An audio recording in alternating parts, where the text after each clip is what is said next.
ಬೀದರ್ನಲ್ಲಿ ಮನುಕುಲವೇ ತಲೆ ತಗ್ಗಿಸುವಂತಹ ಘಟನೆ ನಡೆದಿದೆ. ಬಸವ ಕಲ್ಯಾಣದಲ್ಲಿ ಯುವತಿಯ ಮೇಲೆ ಕಾಮುಕರು ಅಟ್ಟಹಾಸ ಮೆರೆದಿದ್ದಾರೆ. ಯುವತಿಯನ್ನ ಅತ್ಯಾಚಾರ ಮಾಡಿ ಕೊಲೆಗೈದಿದ್ದಾರೆ ದುರುಳರು. ಅಟ್ಟಹಾಸ ಮೆರೆದ ಕಾಮುಕರಿಗೆ ತಕ್ಕ ಶಿಕ್ಷೆ ಆಗಬೇಕು, ಯುವತಿ ಸಾವಿಗೆ ನ್ಯಾಯ ಒದಗಿಸಬೇಕು ಅಂತ ರಿಪಬ್ಲಿಕ್ ಕನ್ನಡ ಕೂಡ ಧ್ವನಿ ಎತ್ತಿದೆ. ಕಾಮುಕರಿಗೆ ಶಿಕ್ಷೆ ಕೊಡಿಸೋವರೆಗೆ ನಾವು ಬಿಡಲ್ಲ, ಯಾರೇ ಬಂದ್ರು ಏನೇ ಆದ್ರೂ ನಮ್ಮ ಹೋರಾಟ ಖಂಡಿತವಾಗ್ಲೂ ನಿಲ್ಲಲ್ಲ.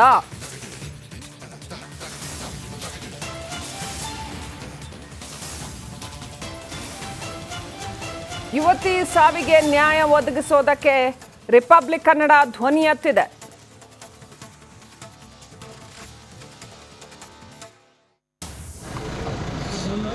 ದೃಶ್ಯಗಳಲ್ಲಿ ನೋಡ್ತಾ ಇದ್ವಿ, ಸಾಕಷ್ಟು ಮಂದಿ ಪ್ರತಿಭಟಿಸ್ತಾ ಇದ್ದಾರೆ ಕೂಡ. ಬೀದರ್ನ ಯುವತಿಯ ಮೇಲೆ ಕಾಮುಕರು ಅಟ್ಟಹಾಸ ಮೆರೆದಿರ್ತಕ್ಕಂತಹ ದುರ್ಘಟನೆಗೆ ಸಂಬಂಧಪಟ್ಟಂತೆ ಕಾಮುಕರಿಗೆ ಶಿಕ್ಷೆ ಕೊಡಿಸೋವರೆಗೂ ಕೂಡ ರಿಪಬ್ಲಿಕ್ ಕನ್ನಡ ವಿಶ್ರಮಿಸಲ್ಲ. ಸಚಿವರ ಸಂತ್ರಸ್ತೆಯ ಮನೆಗೆ ಬಂದರೂ ಕೂಡ ಅಧಿಕಾರಿಗಳು ನಿರ್ಲಕ್ಷ್ಯ ವಹಿಸ್ತಾ ಇದ್ದಾರೆ. ಸಮಾಜ ಕಲ್ಯಾಣ ಇಲಾಖೆ ಅಧಿಕಾರಿಗಳು ಮಹಾ ನಿರ್ಲಕ್ಷ್ಯ ತೋರಿಸ್ತಾ ಇದ್ದಾರೆ. ಸಂತ್ರಸ್ತ ಕುಟುಂಬಕ್ಕೆ 4 ಲಕ್ಷ ಮೌಲ್ಯದ ಚೆಕ್ ನೀಡೋದಕ್ಕೆ ಸೂಚನೆ ಕೊಡಲಾಗಿದೆ. ಅಧಿಕಾರಿಗಳಿಗೆ ಸಚಿವ ಈಶ್ವರ್ ಖಂಡ್ರೆ ಸೂಚನೆ ಕೊಟ್ಟಿದ್ದಾರೆ. ಆದರೂ ಕೂಡ ಇದುವರೆಗೂ ಚೆಕ್ ವಿತರಣೆ ಮಾಡಲಿಲ್ಲ ಅಧಿಕಾರಿಗಳ ವಿರುದ್ಧ ಸಂತ್ರಸ್ತೆಯ ಕುಟುಂಬಸ್ಥರು ಆಕ್ರೋಶ ವ್ಯಕ್ತಪಡಿಸಿದ್ದಾರೆ.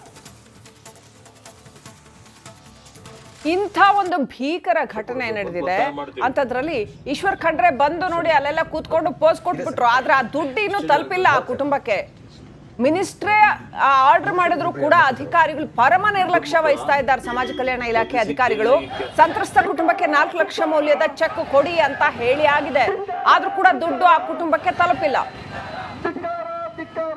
ಇಷ್ಟು ದೊಡ್ಡ ಪ್ರತಿಭಟನೆ ಆಗತ್ತೆ, ಇಷ್ಟು ದೊಡ್ಡ ಸುದ್ದಿ ಆಗತ್ತೆ. ಇಷ್ಟೆಲ್ಲ ಆದರೂ ಕೂಡ ಎಂಥ ಜಡ್ಡುಗಟ್ಟಿದ ಸರ್ಕಾರ, ಜಡ್ಡುಗಟ್ಟಿದ ವ್ಯವಸ್ಥೆ, ಎಂಥ ಪರಮ ಭ್ರಷ್ಟ ಅಥವಾ ನಿರ್ಲಕ್ಷ್ಯತನದ ಪರಮಾವಧಿಯನ್ನು ತೋರಿಸುವಂತ ಅಧಿಕಾರಿಗಳಿದ್ದಾರೆ ನೋಡಿ. ಇಷ್ಟೆಲ್ಲ ಆದರೂ ಕೂಡ ಆ ಸಂತ್ರಸ್ತೆ ಮನೆಗೆ 4 ಲಕ್ಷ ರೂಪಾಯಿ ಕೂಡ ತಲುಪಿಲ್ಲ.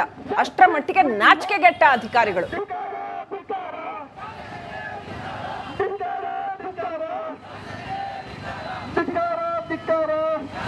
ದೃಶ್ಯಗಳಲ್ಲಿ ನೋಡ್ತಾ ಇದ್ದೀರಿ. ಹಾಗೇನೆ ಬಿಜೆಪಿಯ ಮುಖಂಡರುಗಳು ಕೂಡ ಅಲ್ಲಿ ಭೇಟಿ ಕೊಟ್ಟಿದ್ದಾರೆ.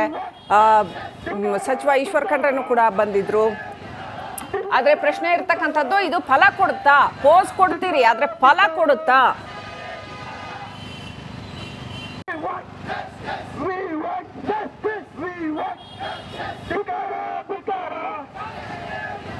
ಮುಂಜಾನತ್ತೆ ಯಾವಾಗ ಹಿಡ್ಕೊಂಡು ಹೋಗ್ಯದ್ರಿ ಗೊತ್ತಿಲ್ಲ. ನಾವೆಲ್ಲ ಹುಡುಕಿದ್ವಿ, ಯಾಕಂದ್ರೆ ಪತ್ತ ಹತ್ತಿಲ್ರಿ, ಇಲ್ಲಿ ತಂದು ಹೊಡೆದು ಬಿಟ್ಟಾಕೇನ್ರಿ.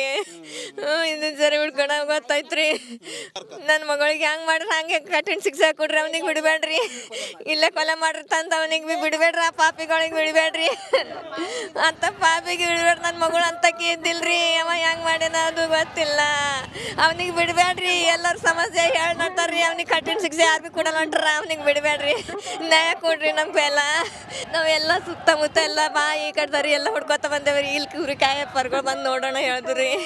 ಅವಾಗ ಸಿಗೋಣ ನೋಡ್ತೇವ್ರಿ. ಈ ಕಡೆ ಕಂಟ್ಯಾಕ್ಟ್ ತಂದು ಬಿಟ್ಟಕ್ಯಾರಿ ಎಲ್ಲ ಹುಡ್ಕೊ ಬಂದೇವ್ರಿ. ನಾವು 2 ದಿನ ಹುಡುಕಿ 3ನೇ ದಿನ ಕಂಪ್ಲೇಂಟ್ ಕೊಟ್ಟಿದ್ದೇವ್ರಿ. ಅವಾಗ ತಂದು ಬಿಟ್ಟಾಗ್ಯಾರ. ನನ್ನ ಮಗಳಿಗೆ ಹ್ಯಾಂಗೆ ಮಾಡ್ಯಾನ ಹಂಗೆ ಖಲಾಸ್ ಮಾಡ್ರಿ ಪೂರ. ಶಿಕ್ಷೆ ಅದೇ ಆಗ್ಬೇಕು ಅವನಿಗೆ ರೀ. ನನ್ನ ಮಗಳಿಗೆ ಏನು ಟೈಮ್ ಮಾಡ್ಯಾನ, ಏನು ಟೈಮಿಗೆ ಹ್ಯಾಂಗೆ ಮಾಡ್ಯಾನ ಆ ಟೈಪ್ ಮಾಡ್ರಿ ಅವನಿಗೆ.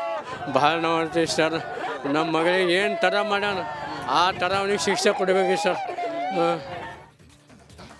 ಅಪ್ಡೇಟ್ ಪಡ್ಕೊಂಡು ಪ್ರತಿನಿಧಿ ಮಲ್ಲಿಕಾರ್ಜುನ ಮರಕಲೆ ಕನೆಕ್ಟ್ ಆಗಿದ್ದಾರೆ. ಮಲ್ಲಿಕಾರ್ಜುನ್ ಮರಕಲೆ, ಎಂಥ ಒಂದು ದುರಂತ ನಡೆದ್ರೂ ಕೂಡ ಇಷ್ಟು ದೊಡ್ಡದು, ಎಷ್ಟೊಂದು ರಾಷ್ಟ್ರೀಯ ಮಟ್ಟದಲ್ಲಿ ಈ ಥರದ ರೇಪ್ ಆ್ಯಂಡ್ ಮರ್ಡರ್ ಕೇಸ್ಗಳು ಎಷ್ಟು ಸದ್ದು ಮಾಡಿದೆ, ಎಷ್ಟು ಸ್ಟ್ರಿಕ್ಟ್ ಆದ ಕಾನೂನು ಬಂದಿದೆ. ಅಷ್ಟೆಲ್ಲ ಆದರೂ ಕೂಡ ಮತ್ತೆ ಇಂಥ ಘಟನೆ ನಡೀತಾ ಇದೆ. ಒಂದು. ಎರಡನೇದು, ಸಮಾಜ ಕಲ್ಯಾಣ ಅಧಿಕಾರಿಗಳು ಪರಮ ನಿರ್ಲಕ್ಷ್ಯ ತೋರಿಸ್ತಾ ಇದ್ದಾರೆ. ಇಷ್ಟೆಲ್ಲ ಪ್ರತಿಭಟನೆ ಆದರೂ ಕೂಡ ಇನ್ನೂ ಕೂಡ ಅಮೌಂಟ್ ಯುವತಿಯ ಮನೆಯ ಸಂತ್ರಸ್ತ ಕುಟುಂಬಕ್ಕೆ ತಲುಪಿಲ್ಲ ಅಂತ. ಸೊ ಏನು ಮಾಡಬೇಕು? ಸ್ಥಳೀಯರು ಏನು ಹೇಳ್ತಾ ಇದ್ದಾರೆ? ನಿಮ್ಮ ಹತ್ರ ಅಪ್ಡೇಟ್ ಏನಿದೆ?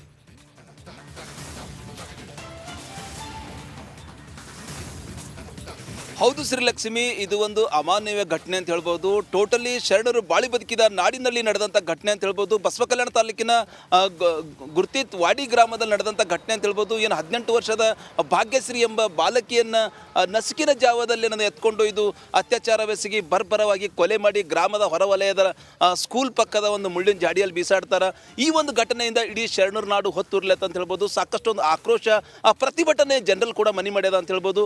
ಖುದ್ದು ಜಿಲ್ಲಾ ಉಸ್ತುವಾರಿ ಸಚಿವ ಈಶ್ವರ್ ಖಂಡ್ರೆ ಇರ್ಬೋದು, ಈ ಕ್ಷೇತ್ರ ಶಾಸಕ ಶರಣು ಸಲ್ಗಾರ್ ಇರ್ಬೋದು, ಅವ್ರ ಮನೆ ಭೇಟಿ ಕೊಟ್ಟು ಸಚಿವರು ಏನದಂದ್ರೆ ಈಗಾಗಲೇ ಇಂದು ನಿನ್ನೆ ಸಂಜೆವರೆಗೆ 4 ಲಕ್ಷ ರೂಪಾಯಿ ಪರಿಹಾರದ ಚೆಕ್ನ ಸಮಾಜ ಕಲ್ಯಾಣ ಇಲಾಖೆ ಅಧಿಕಾರಿಗಳು ನಿಮಗೆ ಕೊಡ್ತಾರ ಅಂತೇಳಿ ಹೇಳಿ ಹೋಗಿದ್ದಾರೆ. ಅದ್ರ ಸಮಾಜ ಕಲ್ಯಾಣ ಇಲಾಖೆ ಅಧಿಕಾರಿಗಳು ಇನ್ನೂ ಕೂಡ ಅವ್ರಿಗೆ ಬಂದು ಚೆಕ್ ಕೊಟ್ಟಿಲ್ಲ. ಹೀಗಾಗಿ ಎಲ್ಲೋ ಒಂದು ಕಡೆ ಅಧಿಕಾರಿಗಳ ನಿರ್ಲಕ್ಷ್ಯ ಎದ್ದು ಕಾಣ್ತಾ ಇದೆ ಎಂಬುದು ಆರೋಪ ಆ ಒಂದು ಕುಟುಂಬಸ್ಥರು ಮತ್ತು ಗ್ರಾಮಸ್ಥರು ಮಾಡ್ತಾ ಇದ್ದಾರೆ ಅಂತ ಹೇಳ್ಬೋದು. ಏನು ಈಗಾಗಲೇ 29 ತಾರೀಕಿಗೆ ಕಾಣೆ ಆಗ್ತಾಳೆ, 31 ತಾರೀಕಿಗೆ ಪ್ರಕರಣ ಆಗ್ತದೆ, 1 ತಾರೀಕಿಗೆ ಈಗಿನ ಶವ ಪತ್ತೆ ಆಗ್ತದೆ, ತಾರೀಕು 6 ಅದ. 6 ತಾರೀಕು ಇದ್ರೂ ಕೂಡ ಎಲ್ಲೋ ಒಂದು ಕಡೆ ಸಮಾಜ ಕಲ್ಯಾಣ ಇಲಾಖೆ ಅಧಿಕಾರಿಗಳು ಎಲ್ಲೋ ಒಂದು ಕಡೆ ತಮ್ಮ ಜವಾಬ್ದಾರಿಯನ್ನು ಮರ್ತಿದ್ದಾರೆ ಅಂತ ಹೇಳ್ಬೋದು. ಸಚಿವ ಪ್ರಿಯಾಂಕ್ ಖರ್ಗೆ ಇರ್ಬೋದು, ಸಂಬಂಧಪಟ್ಟವ್ರಿಗೆ ಬಿಸಿ ಮುಟ್ಟಿಸಲೇಬೇಕಾಗ್ಯದ ಅಂತ ಹೇಳ್ಬೋದು. ಈ ಒಂದು ಘಟನೆಯಿಂದ ನಿಜಕ್ಕೂ ಕಲ್ಯಾಣ ನಾಡಿನಲ್ಲಿ ಸಾಕಷ್ಟೊಂದು ಆಕ್ರೋಶ ಎಲ್ಲೋ ಒಂದು ಕಡೆ ಮನಿ ಮಾಡ್ಯದ ಅಂತ ಹೇಳ್ಬೋದು. ತೀರಾ ಬಡವರು ಬೇರೆ ಊರಿಂದ ಹೊಟ್ಟೆಪಾಡಿಗಾಗಿ ಕೂಲಿ ಕೆಲಸಕ್ಕಾಗಿ ಆ ಒಂದು ಗ್ರಾಮಕ್ಕೆ ಬಂದು ಅವ್ರು ನೆಲೆಸ್ತಾರ, ಅಲ್ಲಿನ ಕೂಲಿ ಕೆಲಸ ಮಾಡಿ ಬದುಕ್ತಾ ಇದ್ದಾರೆ.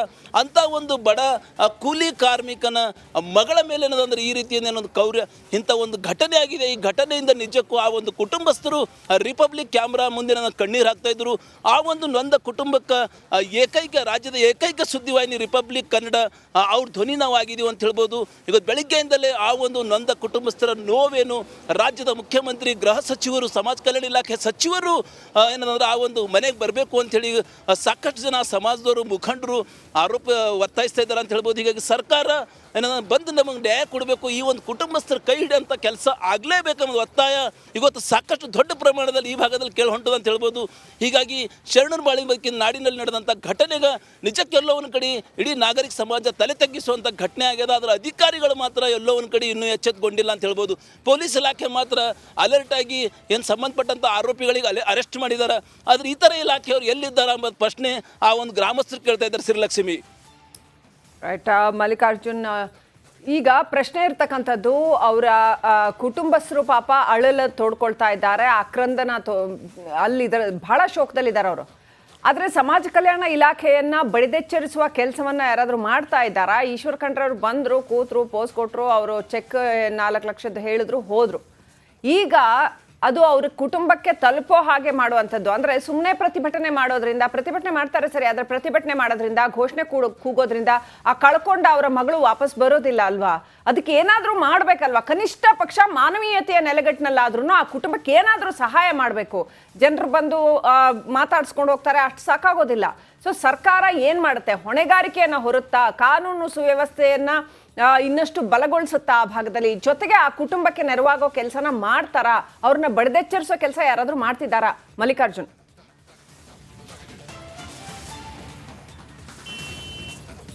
ಹೌದು ಶ್ರೀಲಕ್ಷ್ಮಿ, ಈಗಾಗಲೇ ಕೋಳಿ ಸಮಾಜದ ಮುಖಂಡರು ಸಾಕಷ್ಟೊಂದು ಉಗ್ರ ಹೋರಾಟ ಮಾಡ್ತಾ ಇದ್ದಾರೆ. ರಾಜ್ಯದ ಮುಖ್ಯಮಂತ್ರಿ ಸಿದ್ದರಾಮಯ್ಯ ಅವರು ಬಾತೆತ್ತರು ನಾವು ಹಿಂದುಳಿದ ಪರ ಅಂತೇಳಿ ಸರ್ಕಾರ ಹೇಳ್ತಾರೆ. ಅದು ಟೋಟಲಿ ಆ ಒಂದು ಸಮಾಜದವರು ಒತ್ತಾಯ ಮಾಡ್ತಾ ಇದ್ದಾರೆ. ರಾಜ್ಯದ ಮುಖ್ಯಮಂತ್ರಿ ಅವರು ಇತ್ತು ನೋಡಬೇಕು, ರಾಜ್ಯದ ಗೃಹ ಸಚಿವರು ನೋಡಬೇಕು, ಸಮಾಜ ಕಲ್ಯಾಣ ಇಲಾಖೆ ಸಚಿವ ಪ್ರಿಯಾಂಕ್ ಖರ್ಗೆ ಅವರು ಇಲ್ಲಿ ಬರಬೇಕು.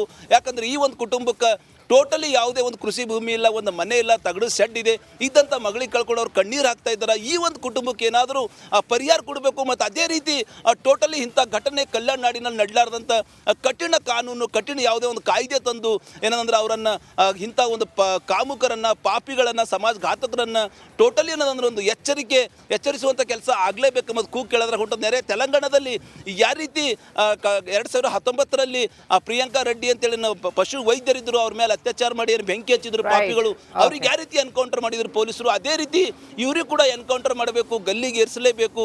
ಇಂಥ ಒಂದು ಕಠಿಣ ಶಿಕ್ಷೆ ಕೊಟ್ಟಾಗ ಮಾತ್ರ ಇನ್ನು ಬೇರೆ ಯುವತಿಯರಿರ್ಬೋದು, ಬೇರೆ ಹೆಣ್ಮಕ್ಳು ಇರ್ಬೋದು, ಬೇರೆ ಯಾರಾದ್ರೂ ಮಗಳಿರ್ಬೋದು, ಯಾರ ಮೇಲೆ ಕೂಡ ಇಂಥ ಕಾಮುಕರು, ಸಮಾಜಘಾತಕರು ಕಣ್ಣು ಹಾಕಲ್ಲ. ಯಾಕಂದ್ರೆ ಟೋಟಲಿ ಕಾನೂನಿನ ಭಯ ಎಲ್ಲೋ ಒಂದು ಕಡೆ ಸತ್ತು ಹೋಗಿದೆ.